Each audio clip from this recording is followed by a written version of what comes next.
two impassable hydroelectric dams on the river, one at River Mile 5, one at River Mile 13. They were built in the early part of the 20th century, and they were built without fish ladders.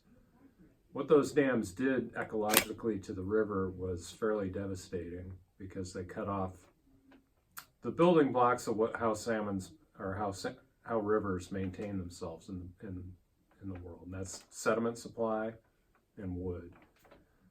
So we had 5 miles of river that salmon could occupy, and then over time that 5 miles degraded because it lost the building blocks it needed to maintain itself. So dam removal basically liberated all the sediment that had been stored in the two reservoirs, approximately 20 million cubic yards. It's a lot of sediment. And that sediment was transported naturally by the river, and it was transported quickly and efficiently by the river. And that actually led to rebuilding of the floodplain habitat, the estuary, and near shore, because all that material resupplied and was brought back into the ecosystem. So one of the most dramatic things you see from dam removal is that you go down to the beach at the mouth of the river, where there was a steep cobble beach with no estuary prior to dam removal. It formed almost overnight, and the sediment extended a quarter mile into the strait. It created about 80 acres of new estuary habitat. Estuaries are super important for salmon because they're the transitional areas for the young fish. When they make the change from freshwater to saltwater, they need a place where they can adapt slowly to that. So super important. So when the dams were released, the river was pretty ugly, and you probably saw it yourself. It was very muddy. Just about all the pools in the river filled initially. Water quality was definitely reduced, and it was for salmon a harsh environment during dam removal.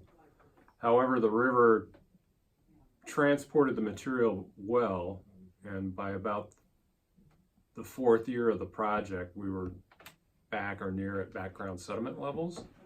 So the river had cleared, the pools had reformed. Some of that sediment that the river was transported got deposited out in the floodplain like it would naturally. That sediment led to a dramatic response of plants, native plants. So where we had, again, a sediment-starved river with big cobble on the floodplain, it got coated with up to about 1 meter of beautiful sediment. And that's been a great place for natural plants to flourish.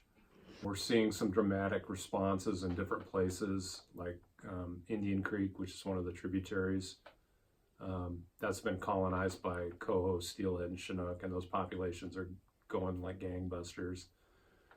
In the main stem river, the fish are advancing a little farther upstream every year, and we seem to be seeing more of them every year.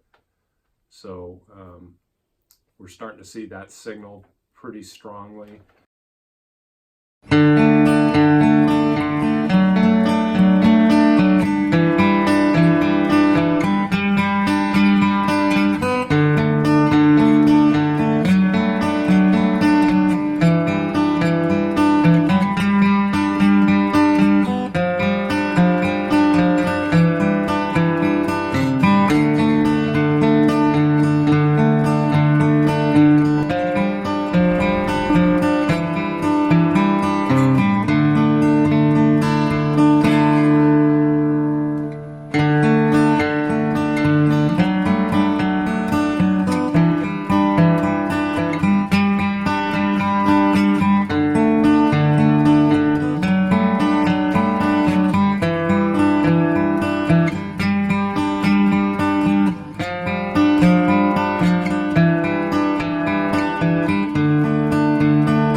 My name is Rachel Hageman.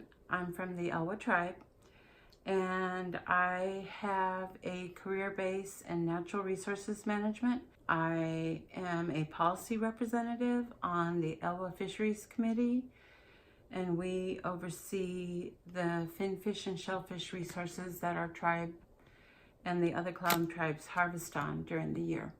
I was really blessed as a tribal member who became involved in the removal effort. There was an original management team, and the management team was myself as the fish manager, a planning and grants writing specialist named Ralph Kopansky, a biologist from Point No Point, his name was Paul, and then there was Russ Bush, who was the tribe's original attorney on the proceedings related to the Elwha Dams for the tribe. We were the original management team, and we went forward from there. We did all of our homework. We went back to DC. We asked for an appropriation to help answer the questions that were related to what would be involved to start to remove the dams, what we would need to do, how we would manage the sediment, how we would manage the surviving stocks that were in the Elwha at the time. And we carried out all the plans that were involving how we would approach it with the other groups that were involved, which included the Olympic National Park, NOAA, the environmental groups, some of the other federal groups that were involved, and we were meeting and talking about everything, and everyone was agreeing on the strategy. This was really crucial because the Elwha was such a magnificent producer of salmon.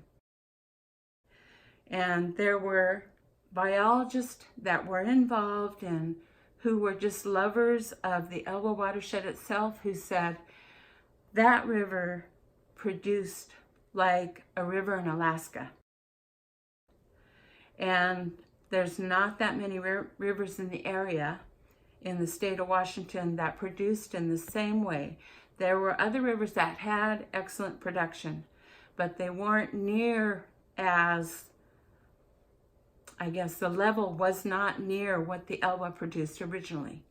And from a cultural standpoint, it's the reason that we had a fishing village that was near the mouth of the river, and then we had a village up above because that was where the hunters lived.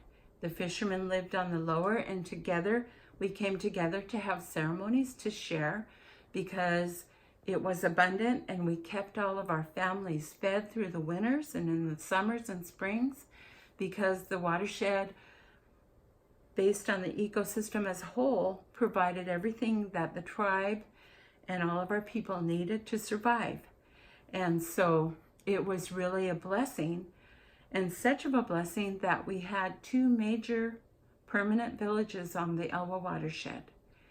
And it's important to note that because she was in the center of our cultural values in terms of what she provided for us as a society and as a community, and how we were able to structure ourselves in a highly organized manner to make sure that everybody in the community had what they needed to move forward.